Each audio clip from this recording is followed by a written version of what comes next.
Сәлем баршаңызға, сіздермен бірге Жанат. Бүгін сіздермен бірге ашытылған қамырда варенье қосып жасалатын пирог дайындаймыз. Құрамына кез келген варенье қоссаңыздар болады, немесе джем қосуға да болады. Ал кеттік, бастайық. Ыдысымызға жылы сүт құямыз. Бөлме температурасындағы сары майымызды қосамыз. Ашытқымызды қосамыз. Қантымызды қосамыз. Бір араластырып аламыз барлығын. Кейін ұнымызды қосамыз. Кішкене араластырып алғаннан соң қамыр қопсытқышымызды қосып, 2 жұмыртқа қосамыз. Үстінен тағы да ұн қосып, жұмсақ қамыр илеп ашығанша қойып қоямыз. Қамыр көтерілгеннен кейін алып, оны 2 бөлікке бөлеміз. Бір бөлігі бетіне арналған кішірек болады, ал екіншісі үлкенірек болады. Алдымен үлкенірек қамырды алып, оқтаумен жайып, табамызға салып, тегістеп шығамыз. Ортасын вилкамен басып шығамыз да, кез келген вареньені ортасына қосамыз. Мен құлпынай вареньесін қостым.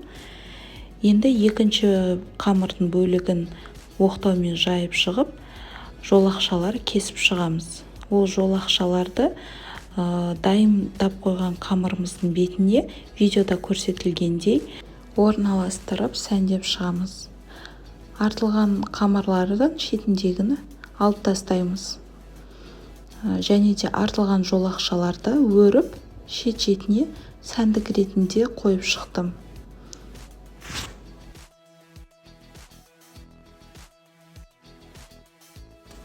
Қалған бөлік қамырды видеода көрсетілгендей етіп, кішкене бөліктерге бөліп, пышақпен кесіп, гүлдер жасап шықтым.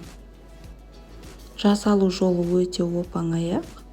Пышақпен кесіп, шет-шетін шымшу әдісімен гүлдерін, жапырақшаларын жасаймыз.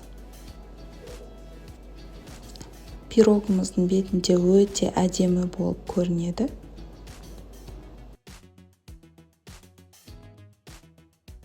Дайындап болғаннан соң жұмыртқаның сарысын алып, пирогымыздың бетіне жағып шығамыз.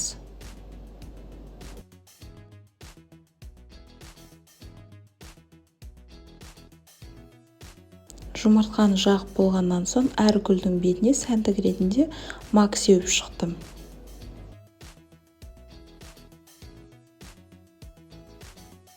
Енді дайын болған пирогымызды қызып тұрған пеште 200 градуста 30-40 минутта пісіріп аламыз.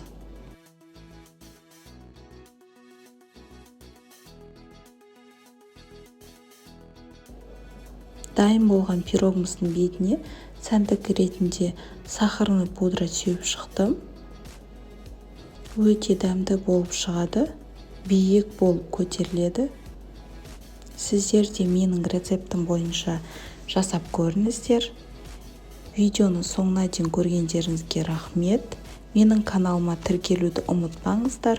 Сіздермен бірге болған Жанат.